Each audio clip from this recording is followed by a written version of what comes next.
فأعوذ بالله من الشيطان الرجيم. بسم الله الرحمن الرحيم. إن الذين يكتمون ما أنزل الله من الكتاب ويشترون به ثمنا قليلا أولئك ما يأكلون في بطونهم إلا النار ولا يكلمهم الله يوم القيامة ولا يزكيهم ولهم عذاب أليم. أولئك الذين اشتروا الضلالة بالهدى والعذاب بالمغفرة فما أصبرهم على النار. ذلك بأن الله نزل الكتاب بالحق وإن الذين اختلفوا في الكتاب لفي شقاق بعيد. صدق الله مولانا العلي العظيم.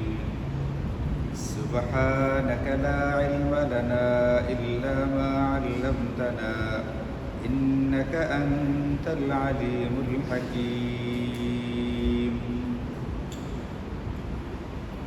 আলহামদুলিল্লাহ, আল্লাহ পাকের অসংখ্য মেহেরবানি আর দয়া যে আল্লাহ তাআলা আমাদেরকে আমাদের নিয়মিত তাফসীরের মাহফিলে বসার তৌফিক দিয়েছেন। আজকে আমরা আমাদের ধারাবাহিক তাফসীরের জন্য সূরাতুল বাকারা এর যে আয়াতে কারিমাগুলো তেলাওয়াত করেছি তার মধ্যে প্রথম আয়াতের মধ্যে আল্লাহ বলছেন এইটা, ইন্নাল্লাযীনা ইয়াকতুমুনা, নিশ্চয়ই যারা গোপন করে, মা আনজালাল্লাহু মিনাল কিতাব, আল্লাহ কিতাবে যা নাজিল করেছেন তা, আল্লাহ আসমানি কিতাবে যা নাজিল করেছেন অবতীর্ণ করেছেন তারা ওই বিষয়গুলো যারা গোপন করে, ওয়ায়াশতারুনা বিহি সামানান কলিলা, এবং এই গোপন করার বিনিময়ে স্বল্প মূল্য বা স্বল্প বিনিময়ে গ্রহণ করে, উলাইকা মা ইয়াকুলুনা ফি বুতুনিহিম ইল্লান নার, তারা তাদের পেটে শুধুমাত্র অগ্নি ভর্তি করছে। ওয়ালা ইউকাল্লিমুহুমুল্লাহু ইয়াওমাল কিয়ামা, আল্লাহ তাদের সাথে কিয়ামতের দিন নরম সুরে কথা বলবেন না। ওয়ালা ইউযাক্কিহিম, তাদেরকে পবিত্র করবেন না। ওয়ালাহুম আযাবুন আলীম, বরং তাদের জন্য রয়েছে যন্ত্রণাদায়ক শাস্তি। এটা হচ্ছে আজকের প্রথম আয়াতে কারিমার তর্জমা, 174 নম্বর আয়াত। আমরা যারা গত পর্বগুলোতে ছিলাম সেখানে আমরা শুনেছি যে আল্লাহ তাআলা এই আয়াতের আগের আয়াতের মধ্যে বলছেন তিনি 4টি জিনিসকে আমাদের জন্য হারাম করে দিয়েছেন। 4টা জিনিস, একটি হচ্ছে মৃত জন্তু, একটি হচ্ছে প্রবাহমান রক্ত, একটি হচ্ছে শুয়োরের গোশত, এবং আরেকটি হচ্ছে আল্লাহ ব্যতীত অন্য কারো উদ্দেশ্যে উৎসর্গকৃত যে কোনো বস্তু বা প্রাণী। এই 4টা জিনিসকে আল্লাহ তাআলা হারাম ঘোষণা করেছেন। এটা আমরা আগের পর্বগুলোতে শুনেছি। এখন আলোচনা চলছে ইহুদিদের স্বভাব নিয়ে। এখন এই যে 4টি জিনিসকে আল্লাহ তাআলা এই আয়াতের মধ্যে কুরআনুল কারিমে হারাম করেছেন, এই হারামটা শুধুমাত্র কুরআনুল কারিমেই বর্ণিত হয়েছে ব্যাপারটা এরকম না, বরং এই জিনিসগুলো হারাম ছিল পূর্ববর্তী আসমানি কিতাবগুলোর মধ্যেও। তাওরাতের মধ্যে এই জিনিসগুলো হারাম এটার আয়াত ছিল, ওখানে ঘোষণা দেওয়া ছিল। এখন ইহুদি যারা পণ্ডিত, ইহুদি যারা আলেম, তারা করতো কি, এই যে বিষয়গুলোকে আল্লাহ তাআলা তাদের কিতাবের ভিতরে হারাম ঘোষণা করেছেন এই বিষয়টাকে তারা গোপন করত, তারা এটা প্রকাশ করতো না, তারা এটা বলতো না। কেন বলতো না? তাওরাতে যে বিষয়গুলো নিষিদ্ধ ছিল হুবাহু এই কথাটা কুরআনুল কারিমের মধ্যেও আছে। এখন যদি এই কথাটা তারা প্রকাশ করে কুরআনের এই আয়াতের সাথে তাওরাতের বক্তব্য কি হয়ে যায়, মিলে যায়, তাহলে এটা তাদের জন্য তারা মনে করে তাদের একটা পরাজয়, তাদের একটা হেরে যাওয়া। এবং সাধারণ ইহুদিরা তখন দলে দলে কুরআনুল কারিমের উপরে ঈমান নিয়ে আসতে পারে, এই একটা ভয় তাদের ভিতরে কাজ করত যে না, আমাদের তাওরাত কিতাবটা কুরআনকে সমর্থন করে এই জিনিসটা প্রকাশ করা যাবে না। তাওরাতের কিতাবের যে বক্তব্য আর কুরআনুল কারীমের বক্তব্য এক, সেম, একই তো হবে। কুরআনুল কারীমও কার পক্ষ থেকে আসে? আল্লাহ পাকের পক্ষ থেকে আসে। তাওরাতও কার পক্ষ থেকে আসে? আল্লাহ পাকের পক্ষ থেকে আসা। কাজী এই দুই কিতাবের বক্তব্য তো কি হবে? একই রকম হবে। এখন ইহুদিরা চিন্তা করলো, মানে ইহুদি আলেমেরা, যে যদি আমরা এই কথাটাকে প্রকাশ করি তাহলে তো কোরআনকে সমর্থন করার কারণে বহু ইহুদি মুসলমান হয়ে যেতে পারে। এই জন্যে তারা কুরআনুল কারীমকে সমর্থন করে ফেলে এমন যে বিষয়গুলো তাওরাতের মধ্যে ছিল এইগুলোকে তারা গোপন করত, এইগুলোকে তারা বলতো না, আবার অন্যদেরকে বলতে দিতেও না। যেমন এই হারাম বস্তুগুলোর কথা গোপন করেছে, ঠিক অনুরূপভাবে তাওরাতের মধ্যে আমাদের নবীজি সাল্লাল্লাহু আলাইহি ওয়াসাল্লামের বিবরণ দেওয়া ছিল। নবীজি কখন আসবেন, কোথায় আসবেন, তাকে চেনার লক্ষণগুলো কি কি হবে, তার গুণাগুণগুলো কি কি হবে, এগুলো তাওরাতের ভিতরে বিবরণ দেওয়া ছিল। এখন তাওরাতের সমস্ত কথা তো সাধারণ যারা ইহুদি তারা সবাই তো জানে না, সবাই তো বুঝে না। আচ্ছা বলেন, কোরআন শরীফে কি কি আলোচনা আছে? আপনারা যারা সাধারণ যারা মুসলমান, আপনারা কি সবাই জানেন? আমরা যদি বলি তখন আপনারা বুঝতে পারেন, জানতে পারেন। ইহুদি আলেমরা এইভাবে তাওরাতে বর্ণিত নবীজির গুণাবলী যেগুলো ছিল এইগুলোকে তারা গোপন করত। যেমন এই আয়াতের যে হারাম যে চারটা বিষয়, এইগুলোকে তারা গোপন করেছে, নবীদের বিষয়কে গোপন করেছে, নবীদের সাহাবীদের গুণাবলীগুলো তারা গোপন করেছে, কুরআনুল কারীমকেও তারা গোপন করে ফেলেছে। এই যে গোপন যে করলো আসমানি কিতাবের বক্তব্য, এই গোপন করাটা অপরাধ কি অপরাধ না, এইটা আল্লাহ তাআলা আজকের আয়াতের মধ্যে বলছেন। কি বলছেন? নিশ্চয়ই যারা কিতাবে বর্ণিত বিষয়গুলোকে গোপন করে, ইন্নাল্লাযীনা ইয়াকতুমুনা মা আনজালাল্লাহু মিনাল কিতাব, কিতাব মানে আসমানি কিতাব। তো আগের আসমানি কিতাব তাওরাত, আসমানি কিতাব তাওরাতের যে বিষয়গুলোকে যারা গোপন করে, অর্থাৎ যে সমস্ত ইহুদি আলেমেরা, ইহুদিরা পণ্ডিতেরা গোপন করে, এবং এই গোপন করার বিনিময়ে তারা আবার স্বল্প মূল্য গ্রহণ করে। সুবিধাবাদী কিছু মানুষ বর্তমানে যেরকম আছে, আগের জামানাতেও ছিল। ইহুদিদের আমলে কিছু কিছু মানুষ এমন ছিল যে বিষয়গুলোকে তাদের জন্য মানা কঠিন মনে করত। তারা ইহুদি আলেমদেরকে গিয়া বলতো যে আপনারা এই কথাটা প্রকাশ করেন না যে এটা আসমানি কিতাবের বিধান, এটা গোপন করেন, গোপন করে আমাদের কারবারটা চালাইতে দেন। এই চালানোর বিনিময়ে সকল আলেম না, ইহুদি কিছু কিছু আলেমদেরকে এরা ঘুষ দিত, ঘুষ। কোরআন শরীফের মধ্যে আছে, ধরেন যে সুদী কারবার যারা করে এরা প্রচণ্ড রকমের অপরাধী, সুতরাং সুদী কারবারে জড়িত হওয়া যাবে না। এখন কোনো একটা মসজিদের ইমাম সাহেবকে ওই মসজিদের কিছু সুদী মহাজন যারা আছে তারা গিয়া কিছু টাকা পয়সা দিয়া বললো, হুজুর সুদের কথাটা আলোচনাতে আনবেনই না, অন্যান্য বিষয়গুলো আলোচনা করতে দেখানোর অসুবিধা নেই, যেহেতু আমি মসজিদের সেক্রেটারি, অথবা আমি মসজিদের সভাপতি, অথবা আমি এই মহল্লার একজন খুব প্রভাবশালী ব্যক্তি, আর আমার প্রকাশ্য কারবারটাই হচ্ছে সুদের কারবার। আপনি যদি সুদ নিয়ে বেশি বেশি কথাবার্তা বলেন তাহলে আমার জন্য একটা অস্বস্তিকর অবস্থা তৈরি হয়। আপনি এটা নিয়ে কিছু করেন না। এই যে আপনার জন্য হাদিয়াটা নিয়ে আসছি, 4 কেজি ওজনের কাতল মাছটা আপনার জন্য হাদিয়া আনলাম। মাথাটা খুব সুন্দর করে রান্না করতে বলবেন, আপনি খাওয়া দাওয়া করবেন, কিন্তু সুদী নিয়ে কোনো কি করবেন না, আলোচনা মসজিদে করবেন। এমনটাকে আপনাদের কি মনে হয় এই জামানাতে নাই? সুদী কারবার জড়িত হওয়া অথবা ঘুষের কোনো বিষয়ে জড়িত হওয়া, এটা কি শুধু যারা সাধারণ শিক্ষিত মানুষ তারাই জড়িত? আমাদের পাঞ্জাবিওয়ালা কিছু মানুষ থাকতে পারে না এগুলোর ভিতরে জড়িত? এই জামানাতে আছে এটা, এই জামানাতেও যেরকম আছে আগের জামানাতেও এরকম ছিল। বিশেষ বিশেষ বিষয়গুলোকে তারা গোপন করত এবং এটার বিনিময়ে তারা কিছু উৎকোচ, কিছু ঘুষ, তারা বিনিময়ে কিছু গ্রহণ করত। এটার দুইটা অপরাধ, একটা হচ্ছে শরীয়তের বিধানটাকে গোপন করা, আবার গোপন করার বিনিময়ে কিছু টাকা পয়সা। কয়েকদিন আগে মালনি এলাকাতে একটা জায়গা বিক্রি হবে, সাইনবোর্ড ঝোলানো আছে, ওইখানে কোনো একটা কারণে যাওয়া হয়েছে, আরও কিছু মানুষ গেছেন, আমিও সাথে ছিলাম আর কি। তো জায়গাটা কার, কি সমাচার খোঁজ খবর নেওয়ার জন্য ওখানকার লোকদের সঙ্গে আলাপ আলোচনা হইতেছে। একটা দোকানে বসে যে ভাই জায়গাটা কার, তো পরিচয় দিছে কেমনে জানেন? ধরেন যে একজন ব্যক্তির নাম, কি বলবো এটা, ধরেন যে একজন ব্যক্তির নাম হচ্ছে রশিদ আহমদ। তো আমাদেরকে সে পরিচয়টা বলতেছে এটা হচ্ছে সুদী রশিদের। জায়গাটা কার? পরিচয় কি দিছে? সুদী রশিদের।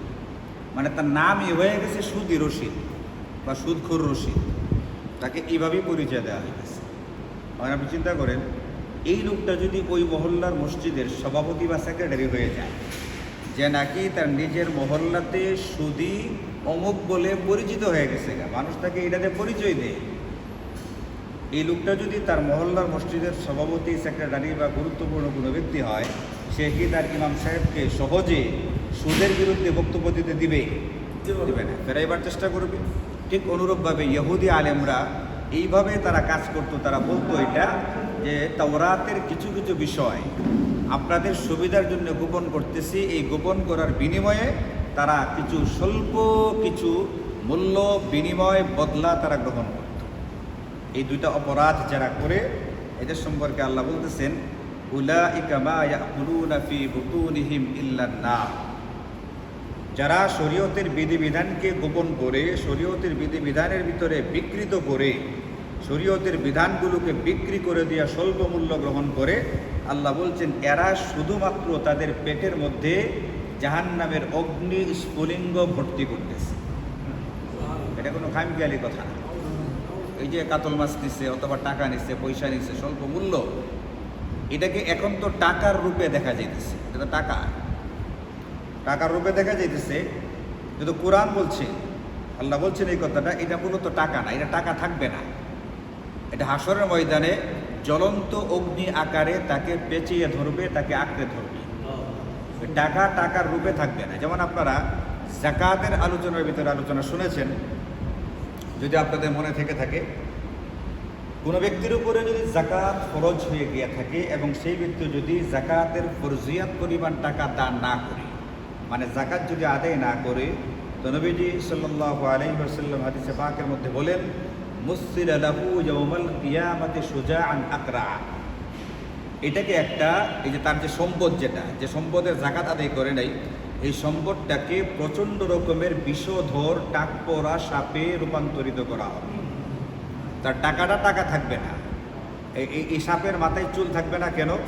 ওটা মুহাদ্দিসিনে কেরাম ব্যাখ্যা করেছেন, এটার বিষের তীব্রতা, বিষের মাত্রা এত বেশি হবে যে বিষের তীব্রতার কারণে ওই সাপের মাথায় চুল থাকবে না। এতটা ভয়ঙ্কর বিষধর সাপে পরিণত হবে তার এই সম্পদ। অন্য হাদিসের মধ্যে আছে, যারা স্বর্ণরূপার যাকাত দেয় না, হযরত আসমা রাদিয়াল্লাহু আনহা নবীদের কাছে গেছেন একটা মাসালা জিজ্ঞেস করার জন্যে।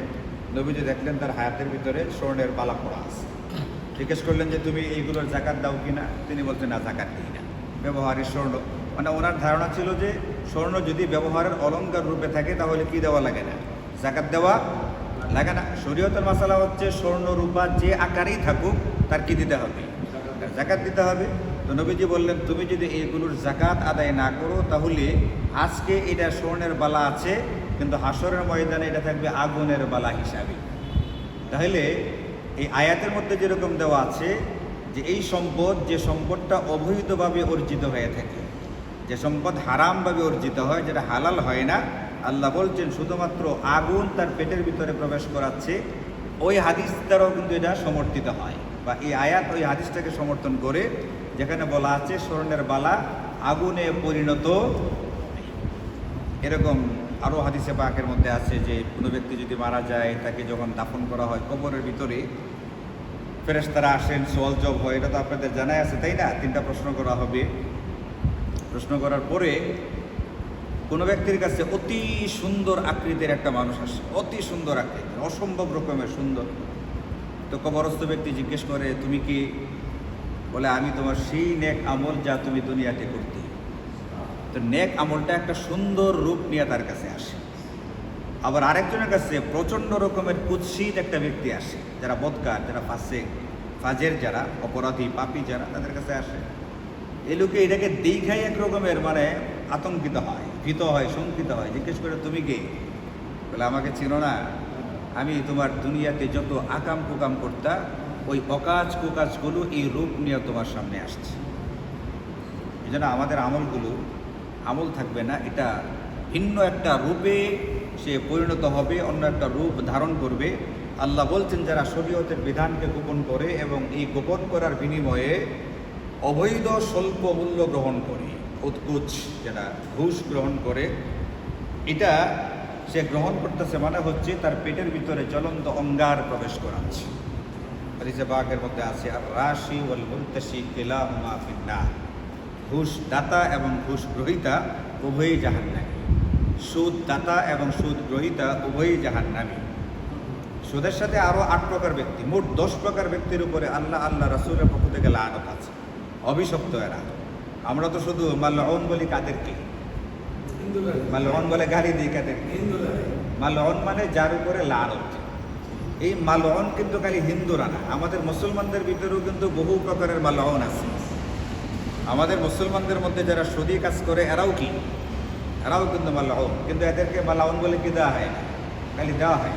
কিন্তু কোরআন সুন্নাহর ভাষায় এরাও মালউন। যারা ঘুষ খায় এরাও কি? এরাও মালউন।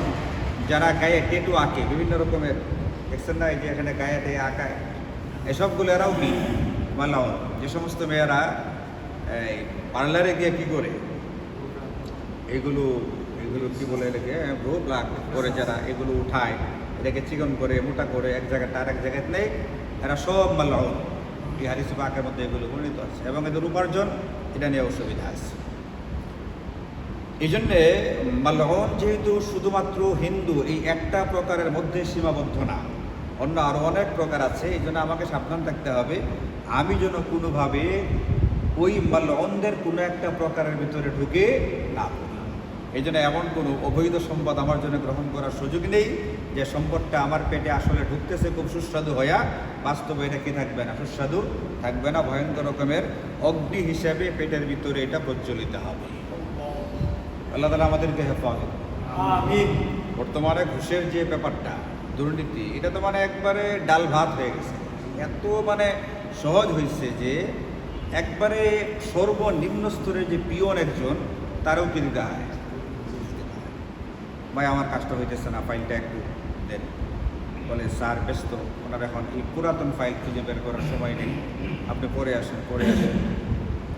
স্যার তো আজকের কাগজ দিয়ে ব্যস্ত, পরশু দিনের ফাইল তো উনি খুঁজে বের করবেন। তো পিয়নকে বললাম ভাই ফাইলটা আপনি বের করে দিলে, ওনাকে দিলে উনি কাজটা করে দিবে। এই পিয়নে ফাইলটা খুঁজে বের করে দিচ্ছে, 200 টাকা নিচ্ছে আমার কাছে। ফাইলটা তো ওদের অফিসেই আছে। মনে করেন যে আজকে কতগুলো বিষয় নিয়ে শুনানি চলতেছে, কতগুলো ফাইল নিয়ে। আমারটা 2 দিন 3 দিন আগের, আমি ওই দিন যাইতে পারি নাই, 3 দিন পিছনে পড়ে গেছে আমারটা। তো বলছি যে আমি একটা অসুবিধার কারণে আসতে পারি নাই, আমার ফাইলটা আজকে শুনানি করে দিলে ভালো হয়। তো শুনানি করবে যিনি, তিনি তো আর ফাইল খুঁজে বের করবেন না, তিনি তো আজকের ফাইল নিয়ে ব্যস্ত। তো যারা সহকারী আছে পিওনেদেরকে বললাম যে চাটা টাইনা দে, তারা কত টাকা দেওয়া লাগছে, ফাইলটা বের করতে তার মাত্র কয়েক মিনিট লাগছে, টাকা দিতে লাগছে। এতটাই মানে এটা সহজ হয়ে গেছে এবং এতটা প্রচলিত হয়েছে, এতটা রেওয়াজ হয়ে দাঁড়াইছে যে এখন আর তারা এই টাকা পয়সা ছাড়া কাজ করবে দূরের কথাটা বলতে পর্যন্ত তারা রাজি না। কিছু কিছু অফিসে গিয়ে দেখবেন যে টাকা ছাড়া তারা কথা বলতে খুব বিরক্ত বোধ করে, খুবই বিরক্তি বোধ করে, কথাটা বলতে চায় না। কারণ তাদের তো হুঁশ নেই। আল্লাহ যে বলছেন মা ইয়াকুলুনা ফি বুতুনিহিম ইল্লান নার, নিশ্চয় তো ঠিক আছে পেটের ভিতরে কি ঢুকানো হইতেছে, আগুন ঢুকানো হইতেছে, হুঁশ তাদের নাই।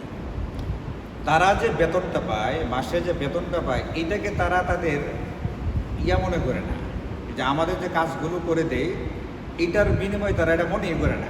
তারা মনে করে আমাদের থেকে যে কাজ করে দেয়, এর জন্য আলাদাকে দিতে হবে টাকা, আর ওইটা এটা তার মেরাজ, এটা তার বাপে তার জন্য রেখে গেছে, মাসে মাসে তার অ্যাকাউন্টে এটা কী হবে, এটা ফ্রি ঢুকতে হবে। ওটার সাথে আমার কাজের কোনো সম্পর্ক নেই, তাদের ধারণা এটা। অথচ বাস্তবে বেতন দেওয়া হচ্ছে কিসের জন্য? জনগণের সেবার জন্যই তো, তাই না? সেবার জন্য বসে আছে। আবার ওই অফিসে দেখবেন এখানে বড় করে একটা সাইনবোর্ড লাগানো আছে, এখানে কোনো রকমের ঘুষের লেনদেন করা হয় না। বললে অসুবিধা, মাঝে মাঝে আমার কিছু মুসল্লি, কিছু শ্রোতা বলে হুজুর আপনার কথার ভিতরে কিন্তু কিছু রাজনৈতিক বিষয় ঢুকে পড়ে, বা কিছু অন্যরকম কথা ঢুকে পড়ে। দরকার নেই, কী দরকার হুজুর আপনি বলা? আমার বলে হুজুর আপনি বাসায় যাওয়ার সময় রাস্তাটা সবসময় এক রাস্তা দিয়ে যাবেন না, রাস্তাটা একটু পরিবর্তন করে যাবেন, সমস্যা আছে। সমস্যা তা আছে বলেই তো বলছে এই কথাটা, তাই না? এটা এতটাই প্রচলিত হয়েছে যে এটা বলাও যাবে না, এটা কি করা যাবে না, এটা বলাও যাবে না, বললেও সমস্যা আছে। সমস্যা কই দিন? সমস্যা কয়দিন? 60 থেকে 70 বছর। সমস্যা কয়দিন? 60 থেকে 70 বছর। হ্যাঁ না, 70 বছরের পরে কারো উপরে হামলা করার কথা না। একটা মানুষ বুড়ো হয়ে গেলে 70 বছরের পরে তারে কি করার কথা না, তার উপরে হামলা মামলা করার কি না কথা না। এটা এমনি বুড়া এমনি ও চলে, এর নামে আর কি মামলা হবে, এর উপরে কি হামলা করা হবে? বলবে যে মুরব্বী দেখে ছেড়ে দিলাম, সর্বোচ্চ এতটুকু বলবে আর কি, বুঝছেন না জিনিসটা? এই জন্য সর্বোচ্চ কত? 60 থেকে 70 বছর। তুমি 60 থেকে 70 বছরই আমার দেখবা, কিন্তু এর পরের দেখাটা সময় বলবে ইনশাআল্লাহ, সময়ে কথা বলবে ইনশাআল্লাহ। তো আল্লাহ বলতে যারা শরীয়তের বিধানকে গোপন করে এবং এই গোপন করার বিনিময়ে উৎকোচ গ্রহণ করে, এই যে বিনিময়টা নিচ্ছে, বিনিময়টা মূলত সে নিজের পকেটে, নিজের পেটের ভিতরে আগুনকে প্রবেশ করাচ্ছে। 1 নম্বর। 2 নম্বর শাস্তি হচ্ছে ওয়ালা ইউকাল্লিমুহুমুল্লাহু ইয়াওমাল কিয়ামা। ইয়াওমাল কিয়ামা অর্থ কি জানেন আপনারা? জানেন না কেন? খেয়াল করে নি, ইয়াওমাল কিয়ামা এটা অর্থ কিয়ামতের দিন, এটা বুঝে ফেলছে। কিছু কিছু বিষয় আছে আপনি খেয়াল করলেই শুনতে পারবেন। তারা ভিতরে অনেক সময় হুজুর আপনারা কি পড়েন কিচ্ছু বুঝি না। আসলে আপনারা নামাজে খেয়ালই করেন না। নামাজে তেলাওয়াত যে করা হয় বহু শব্দ আপনি জানা। জান্নাত শব্দটা আপনার জানা আছে না? ফিনারি জাহান্নাম, আমি যখন বললাম ফিনারি জাহান্নাম, জাহান্নাম শব্দটা কি আপনার জানা আছে না? আমি বললাম যালিকাল কিতাবু, কিতাব শব্দের অর্থ আপনার জানা আছে না? নুন ওয়াল কলামি ওয়া মা ইয়াসতুরুন, ওয়াল কালাম, কলম শব্দের অর্থ আপনি জানা নাই? আপনি খেয়াল করলে দেখবেন যে বহু শব্দের অর্থ আপনার কি আছে, আপনার জানা আছে। আপনি খেয়াল করেন এই জন্য জানেন না। 2 নম্বর অপরাধের শাস্তি হবে এটা। আল্লাহ বলছেন যে ওয়ালা ইউকাল্লিমুহুমুল্লাহু ইয়াওমাল কিয়ামা, আল্লাহ কিয়ামতের দিন এদের সাথে কথা বলবেন না। এবার আপনি বলেন কান করে আসামি, আসামির সঙ্গে যদি জজ কথা না বলে তাহলে কেমনে ভুলটা বের করবে? তাহলে কথা বলবেন না, কিভাবে হবে এটা? না কথা বলবেন, এখানে কথা বলবেন না। এটার তাফসিরের ভিতরে মুফাসসিরিনে কেরাম, নবীজি, সাহাবায়ে কেরাম, তাবেঈন তারা তাফসির করে দিয়েছেন। কথা বলবেন না মানে হচ্ছে আল্লাহ পাক নরম সুরে কথা বলবেন না, কর্কশ ভাষায় কথা বলবেন, এতটা কঠিনভাবে রূঢ়ভাবে কথা বলবেন যে অপরাধীর ওইখানেই তার কি হয়ে যাবে, যা বোঝার বুঝে নেবে। একটা হচ্ছে নরম হইয়া কোমল ভাষায় কথা বলা আছে না? কথা বললে অনেক সময় বলে যে রুগী ডাক্তারের কাছে গেলে কোনো কোনো ডাক্তার এমন সুন্দর করে কথা বললে, কথা শুনলে তার অর্ধেক রোগ কী হয়ে যায়, সুস্থ হয়ে যায়। আবার অনেকের আছে অনেক ডাক্তার এরকম যে গেলে রোগ আরও কী হয়ে যায়, বেড়ে যায়, এরকম আছে না? তা কথাবার্তাটাও কিন্তু একটা কী হয়, একটা প্রতিক্রিয়া প্রভাব মানুষের ভিতরে তৈরি হয়। আল্লাহ কথা বলবেন না মানে হচ্ছে নরম সুরে কথা বলবেন না, আদরের ঢঙ্গে কথা বলবেন না, কথা বলবেন এই কথা বলাটার ভিতরেই এক প্রকার শাস্তিদার কী হবে, শুরু হয়ে যাবে। এরকম জটিল ব্যাপার, এটা মানে কঠিন একটা বিষয়। কিন্তু আল্লাহ তাআলা তাকে খুব মানে দয়ার দৃষ্টিতে তাকে যে কথা বলবেন, ব্যাপারটা এরকম হবেন না। রাগের দৃষ্টিতে প্রধান্বিত অবস্থায় আল্লাহ পাক তার সাথে কথা বলতে হবে। সোয়াল জব যে হবে আদালতের কাঠগড়ায়, খুব প্রধান্বিত অবস্থায় হবে, খুবই ভয়ঙ্কর রকমের ব্যাপার একটা হবে। এবং 3 নম্বর শাস্তি যেটা খুবই মানে ভয়ের, সেটা হচ্ছে ওয়ালা ইউযাক্কিহিম, আল্লাহ এই অপরাধীদেরকে পবিত্র করবেন না। সাধারণ যারা অপরাধী, টুকটাক যারা গুনাহ করেছে, এদের ব্যাপারে অন্য আয়াত এবং হাদিসের ভিতরে বলে দেওয়া আছে আল্লাহ এদেরকে নাহারুল হায়াত নামে একটা নদী থাকবে, ওটার ভিতরে ফালাইয়া এদেরকে ধৌত করে পাক সাফ করে তারপরে জান্নাতে দেওয়া দিবে। এটা হচ্ছে ইউযাক্কিহিম, যে আল্লাহ তাআলা পবিত্র করে গুনাহ থেকে তাকে ধোয়া মুছা তারপরে কোথায় দিয়ে দিবে, কিন্তু এদের অপরাধের মাত্রাটা আল্লাহ পাকের কাছে এতই বেশি যে আল্লাহ নিজে বলে দিচ্ছেন যে এদেরকে আল্লাহ ওই দিন কি করবেন না, পবিত্র করবেন না। তো পবিত্র হচ্ছে না মানে হচ্ছে সে কোথায় যেতে পারতেছে না, জান্নাতে যেতে পারতেছে না। জাহান্নামে তো গেছে, জাহান্নামে যেত নাকি, জান্নাতে যেতে পারতেছে না। হ্যাঁ, ওয়ালা ইউযাক্কিহিম, আল্লাহ তাদেরকে পবিত্র করবেন না। খুব ভয়ের ব্যাপার একটা, কারণ আল্লাহ যদি হিসাবটা সহজ করেন, আল্লাহ যদি পবিত্র করে দেন, যাও সেরা দাও। একটা আছে না, ফেরেশতাদেরকে বললেন একবার আয়াত নাযিল হইল যে আসরের ময়দানে মুমিনদের হিসাব নেওয়া হবে খুব সহজ করে।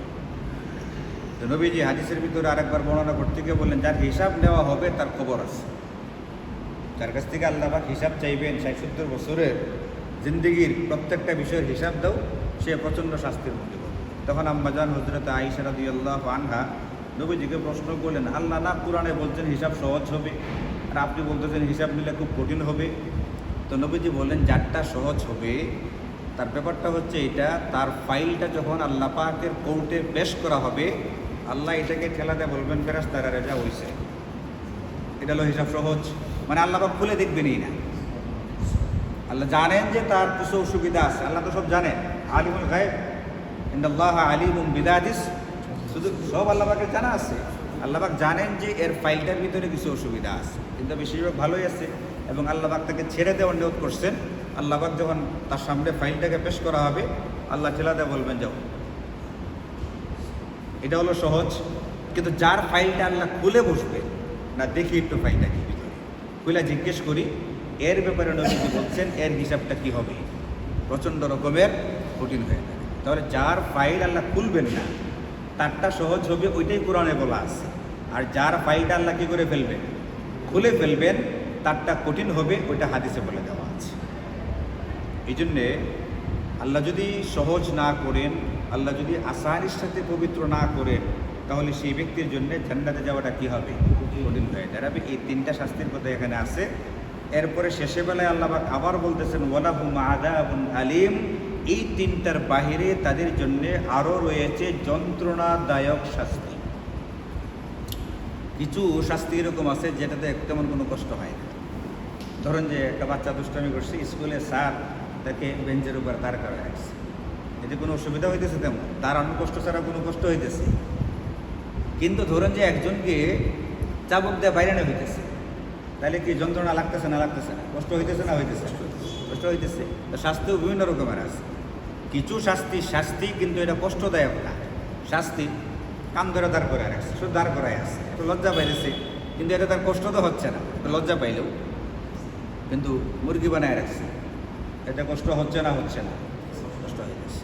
শাস্তি দুই রকমের হয়। আল্লাহ বলছেন তাদের জন্য শাস্তি আছে, সাধারণ কোনো শাস্তি না, যন্ত্রণাদায়ক শাস্তি।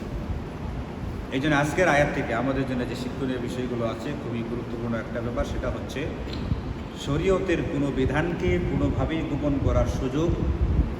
যদিও এই ব্যাপারটা বেশিরভাগ ক্ষেত্রে প্রযোজ্য হবে আলেমদের ব্যাপারে, কারণ সাধারণ মানুষ তো শরীয়তের বিধান অনেকগুলো তাদের জানাও নেই।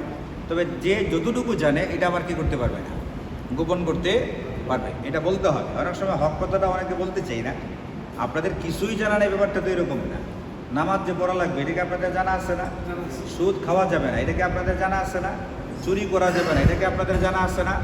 অন্যায়কে সহযোগিতা করা যাবে না এটা তো আপনাদের জানা আছে। ভালো কাজে সহযোগিতা করা দরকার এটা তো জানা আছে। যেগুলো জানা আছে এইগুলোর কোনোটাকে গোপন করা যাবে। 2 নম্বর হচ্ছে অন্যায়ভাবে কোনো সম্পদ গ্রহণ করা যাবে না, দুর্নীতির মাধ্যমে, যেটা অবৈধ কোরআন সুন্নাহর দৃষ্টিতে। সোজা কথা, কোরআন সুন্নাহর দৃষ্টিতে যে পদ্ধতিতে সম্পদ নিলে অবৈধ হয়, এমন অবৈধ কোনোভাবেই কোনো সম্পদ নেওয়া যাবে না। 3 নম্বর শিক্ষণীয় বিষয় হচ্ছে এটা, যারা এই 2টা অপরাধের অপরাধী তাদের জন্য আল্লাহ তাআলা অত্যন্ত কঠিন 4টা শাস্তির কথা এখানে উল্লেখ করেছে। 1 নম্বর, যারা যে কোনো হারাম সম্পদ গ্রহণ করবে তা মাথায় রাখতে হবে এই হারাম সম্পদ তার জন্য কাল কিয়ামতের ময়দানে পেটের ভিতরে জ্বলন্ত অঙ্গার হিসাবে থাকবে। 2 নম্বর, আল্লাহ পাক তার সাথে নরম বা দয়ার ভাষায় কথা বলবেন না। 3 নম্বর, আল্লাহ পাক তাকে জান্নাতে নেওয়ার জন্য তাকে পবিত্র করবেন না। এবং 4 নম্বর, অন্যান্য বহু রকমের যন্ত্রণাদায়ক শাস্তি তার জন্য প্রস্তুত রাখা। আল্লাহ তাআলা আমাদের সকলকে এই শাস্তিগুলো থেকে হেফাজত করুন এবং কোরআনের যে সমস্ত শিক্ষণীয় বিষয় আমরা খুঁজে পাইতেছি এগুলোর উপর আমাদেরকে যথাযথভাবে আমল করার তৌফিক দান করুন। ওয়া আখিরু দাওয়ানা আলহামদুলিল্লাহি।